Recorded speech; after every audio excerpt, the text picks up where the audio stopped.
conéctate con el debate de la reforma eléctrica. Resumen. Foro 15. Cambio constitucional para nuevo sistema eléctrico y su régimen transitorio. Competencia en la adquisición de energía del sector privado para abastecer el servicio público de electricidad. Pues bienvenidos a todos los que hoy están aquí. La Cámara de Diputados les agradece mucho su presencia. Saludo con afecto a mis compañeros diputados de todos los partidos. Creo que hoy va a ser una buena jornada de trabajo. No contempla necesidades específicas de diversas tecnologías o consumidores. Un ejemplo es la cogeneración. No hay la posibilidad de desarrollar proyectos de alta eficiencia energética que generen calor o vapor y electricidad de manera combinada. La propuesta tampoco abona sobre necesidades futuras de una red eléctrica inteligente, el desarrollo de microredes, almacenamiento de energía, que es lo que están haciendo los países de Europa o escandinavos, generación distribuida, acceso a redes, sistema de hidrógeno y captura de carbono, entre otras. Tenemos que revisar la propuesta de hacer o no un cambio constitucional.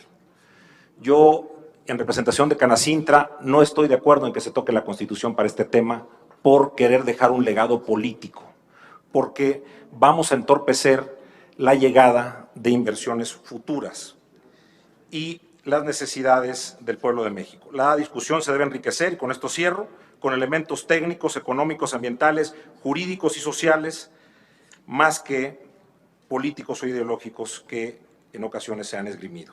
Debemos de prepararnos para un futuro que requerirá soluciones eficientes para fomentar la competitividad, productividad y el bienestar de todos los mexicanos. La electricidad, como bien jurídico tutelado por derechos humanos, no puede ser tratado como un commodity, puesto que de ella dependen el desarrollo de diferentes derechos sociales que van encaminados a que el individuo pueda tener una vida digna. El porcentaje 54-46 al que hace referencia la iniciativa de reforma del presidente de la República responde a la importancia que tiene el Estado de ser el principal responsable de proteger, garantizar, promover y respetar derechos humanos. Dichas obligaciones se encuentran contenidas en el artículo 1 de nuestra Constitución, en la Carta de las Naciones Unidas, en el Pacto Internacional de Derechos Civiles y Políticos e incluso en la Observación General 31 adoptadas por el Comité de Derechos Humanos. La reforma constitucional publicada el 20 de diciembre del 2013 incorporó 21 artículos transitorios, los cuales dan operatividad y certeza al contenido de los artículos 25, 27 y 28 constitucionales.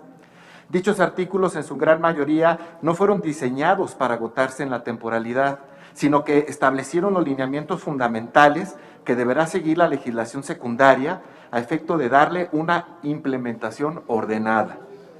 La iniciativa del Ejecutivo Federal en materia energética cuenta con 9 artículos transitorios, que en lo sustancial y para efectos materiales es contraria al sentido y objeto del texto constitucional en vigor. Para este caso en particular se aprecia la ausencia de un sistema legal de transición ordenada, que haga compatible lo vigente contra lo propuesto en la iniciativa. Esto genera falta de certeza jurídica y propiciará discrecionalidad en cuanto a su aplicación. Por ello, se sugiere, adelante, respetuosamente, esta soberanía realice este ejercicio de cuadratura y simetría, a fin de verificar su coherencia, su consistencia y su sentido lógico jurídico. Mientras no exista una planeación adecuada que permita tener un respaldo de generación y la generación en los puntos donde realmente se requiere, de manera ordenada, de manera consistente, de manera que pueda realmente prestar la confiabilidad y seguridad para que el suministro sea continuo, va a ser necesario tener una gran cantidad de centrales de generación disponibles que estén aportando capacidad y energía en momentos críticos, pero es necesario que se le retribuya. Para ello se ha condenado y se ha maniatado de una u otra forma a las centrales que consumen gas natural o que consumen combustóleo, o que consumen diésel, pero son las que en un momento dado, como la emergencia que tuvimos el año pasado en febrero, son las que sacan a flote al sistema eléctrico nacional. El gas natural tiene que ser considerado como un elemento de transición, se ha comentado una y otra vez, Y es un elemento amigable, relativamente amigable con el medio ambiente. Como podemos ver aquí en la lámina, genera un 34 o 35% menos emisiones de CO2 que el combustorio, y pues puede servir en tanto las tecnologías de almacenamiento a gran escala de baterías puedan puedan instalarse de manera segura y a precios accesibles para la población. De nada serviría llenar de bancos de baterías en el país si esto se tendría que trasladar a la tarifa del usuario final y sería impagable. Difícilmente podemos suscribir una visión que nos lleva justo a uno de esos dos extremos. El corazón de la iniciativa instaura un monopolio de carácter constitucional a lo largo y ancho de toda la cadena de valor. Corresponderá exclusivamente a la nación el área estratégica de la electricidad, consistente en generar, conducir, transformar, distribuir, abastecer energía eléctrica. El asunto es que la teoría económica, la evidencia empírica, nos muestra es que siempre que pueda haber competencia, tenemos que luchar por ella. No hay justificación económica ni social para defender la visión de que solo un proveedor debe de participar en los eslabones de la generación y la transmisión. La mejor manera para asegurar la capacidad de generación que necesitamos, la mejor manera para llegar a la seguridad energética es diversificando la matriz de generación, alentando a la inversión, utilizando a la competencia. Y por supuesto, dando a los usuarios alternativas de servicio para que elijan la mejor opción que se adapte a sus necesidades. Cosa distinta cuando estamos frente a las redes de transmisión y distribución, que es un sector caracterizado por lo que llamamos monopolio natural y donde efectivamente no solo necesitamos un solo proveedor, sino necesitamos que el Estado intervenga y ejerza una función de rectoría para que asegure el uso eficiente y equitativo de lo que es la columna vertebral del sector eléctrico. Para hablar de la competencia, tenemos que referirnos a la Constitución reformada en el 2013. En esta reforma se dieron dos aspectos muy importantes y críticos. Una reforma perversamente y muy eficientemente desarrollada e implementada, que ha significado alrededor de 850 regulaciones que se requieren desde la propia legislación hasta manuales y resoluciones que han requerido. Lo primero fue la fragmentación de la CFE. La fragmentaron y le hicieron pedazos para poder competir con alguien en menor condición y además lo hicieron competir entre sí mismo. Y lo otro es la implementación de un supuesto mercado eléctrico mayorista. Dicen, ¿por qué cambiar la Constitución si no es importante? Estos temas se pueden negociar. Pues bien, quiero decirles que esta administración ha intentado modificaciones a la regulación que rige este modelo, sin tener el éxito esperado, debido a que el sector privado, quien es el que mayores beneficios ha tenido del modelo vigente, invariablemente se ha opuesto a dichos cambios interponiendo recursos legales, amparándose en la reforma del 2013. Si no se cambia esta reforma, no hay forma de hacer nada, dejando sin efecto los cambios propuestos por el gobierno federal. La que sigue, por favor. ¿Qué se hizo? Se hicieron los siguientes ajustes a la regulación. La política de confiabilidad, los certificados de energías limpias para la generación limpia de CFE, programas de desarrollo del Sistema Eléctrico Nacional, PRODECEN, fundamental para el sector eléctrico, actualizaciones del costo de servicio de transmisión, porteo en tecnologías convencionales, renovables e intermitentes, programa sectorial, acuerdo modificatorio del contrato legado, medidas de contención a la resolución 1094. ¿Cuál fue el resultado? Amparos, amparos y amparos. ¿Cuál sería el mecanismo de implementación de esta iniciativa, toda vez que a todas luces se prevé que exista un gran número de amparos contra esta ley? Mire, es un galimatías el aplicar esta reforma porque justamente a la entrada en vigor se cancelan todos los contratos. Habría que bajar el switch de todas las centrales privadas, incluso si atendemos a lo que se dice, incluso aquellas que tienen contratos con la propia comisión y contratos de largo plazo que se han heredado justamente, contratos legados. Lo que nos están diciendo es que no son viables, pero tristemente cuando se debate dicen esta no es expropiatoria y no se va a expropiar ni un solo tornillo. Se me hace muy grave que se quiera atentar contra un derecho. Un juicio de amparo es un juicio de garantías constitucional y cualquier persona física o moral que se sienta violentado en sus derechos puede acudir a él. Esto no nos debe de asustar. Si hay una lógica jurídica y hay un verdadero Estado de Derecho, entonces el Estado mexicano debiera de cuidar el que no se le estén amparando. Si hay amparos y los están perdiendo es porque justamente esto no tenía ni pies ni cabeza. ¿Cómo podría inhibir la inversión este proyecto de reforma y si ustedes lo tienen realmente cuantificado? Y por otra parte, si este proyecto de reforma realmente está en contra de la competitividad de nuestro país, ¿cómo podría impactar en la competitividad de las empresas que ustedes representan?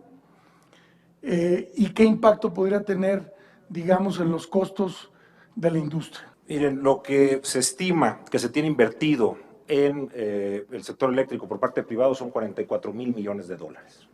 Esto sería lo que está, la afectación de tener la aprobación de esta iniciativa en sus términos. Y yo creo que no nos debiera extrañar que hubiera no los miles de amparos que se presentaron, sino muchos más, de aprobarse nuevamente en sus términos esta iniciativa.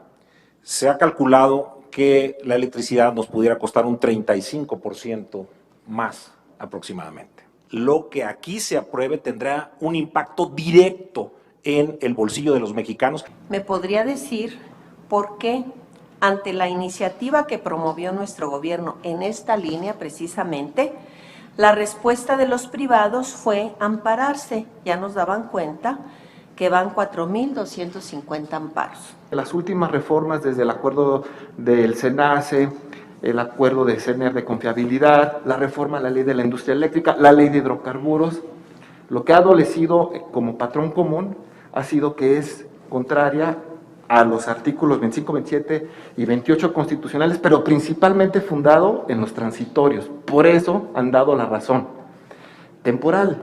Esto no es una razón definitiva. ¿Quién se ha beneficiado en mayor proporción del esquema actual del mercado eléctrico? ¿La población más vulnerable o el sector privado? ¿Qué beneficios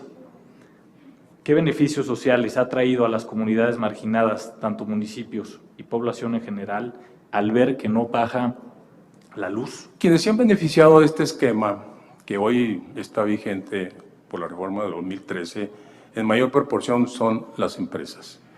Las empresas, hay 4 grupos empresariales muy importantes en el país: Iberdrola, Savi, Naturgy y Mitsui y Enel. En estas 5 empresas que acabo de enumerar o nombrar, prácticamente se va el 60% de la energía privada. Es necesario, de verdad, a la luz de esta reforma que se hizo a la ley de la industria eléctrica hace un año, en febrero del año pasado, el reformar artículos de la Constitución para poder evitar los abusos? Hoy por hoy, en mi calidad de académico, me diría: oye, Miguel, ¿puedes dejarlo tal cual? La respuesta es sí, déjalo tal cual. Modifica la ley reglamentaria. Ve los puntos, porque como decía en el punto de los transitorios, me preocupa a mí mucho que cuando entren los 9 transitorios, los 21 se desbordan. Y los 21 transitorios no son temporales, son permanentes. Entonces vamos a ver una contradicción fuerte. Y para mí, ese sentido sería un apagón de carácter jurídico. Yo creo que no es necesario hacer una reforma constitucional. Podemos ajustar si hay voluntad, pero si el gobierno de manera arbitraria quiere que quiebren ciertos negocios, quitándoles condiciones de costo o precios pactados y de cantidad de megawatt a suministrar, pues eso evidentemente no va a funcionar. Se va a defender y lo haría cualquiera que estuviera en esa posición. ¿Tiene capacidad la Comisión Federal de Electricidad para producir, para darle electricidad a los mexicanos después de la reforma constitucional? CFE está en condiciones de generar la mayor parte de la energía eléctrica del país, pero necesita a los privados, porque se construyó durante más de 30 años un esquema sistemático para que los privados tuvieran una presencia en México. Se les dio todos los elementos posibles. CFE podemos decir, dependiendo obviamente de la demanda máxima, de la demanda intermedia, de la demanda mínima que se vaya a tener el sector, pero tiene la capacidad para poderle proporcionar la energía eléctrica en su mayor proporción. Estoy hablando del 80%. Sin embargo, estamos haciendo inversiones. Son 33 proyectos los que están desarrollando con más de 9,000 millones de dólares de inversión, más de 9,000 megawatts de capacidad instalada, porque estamos conscientes que desde los 90, desde los 80 se dijo, dejen a CFE, déjenlo, no inviertan, denle el mínimo mantenimiento. Obviamente la empresa se fue deteriorando definitivamente. ¿Usted no cree que esta realidad, esta distorsión, en el tema de que hay poco pago por el porteo, no hay pago por el respaldo, no hay pago de algunas cosas por ahí, se debería terminar de alguna manera? No sé, la ley secundaria, pero luego vienen los amparos, pero de alguna manera. Me gustaría saber si ustedes están dispuestos a que esa parte se termine. La respuesta directa a nuestro presidente de la Jucopo, sí, estas distorsiones se dieron porque al inicio el porteo Estampilla se estipuló para promover las energías renovables. Hoy que han bajado los precios de las inversiones de energías renovables, pues quizás está desactualizado, claro que hay que cambiarlos. Y el pago de capacidad, yo estoy de acuerdo en que se haga. Lo que no creo que deba de hacerse es un cambio constitucional para eso. Esa es la gran diferencia. Una cosa es modificar estos dos y otra cosa es volver a un monopolio estatal. No es cierto, es falso totalmente que el porteo de Estampilla se construyó para promover las energías renovables. En ningún lado, en ninguna regulación, existe un comentario al respecto. Sí les puedo decir que fue un engaño, porque yo tengo los documentos, donde la CRE del 2010 construye por iniciativa propia una nueva metodología para el transporte. Ya existía una que era la 146 del 2001, era la última metodología que existía para el transporte y ellos construyen una nueva. Cámara de Diputados, Legislatura de la Paridad, la Inclusión y la Diversidad.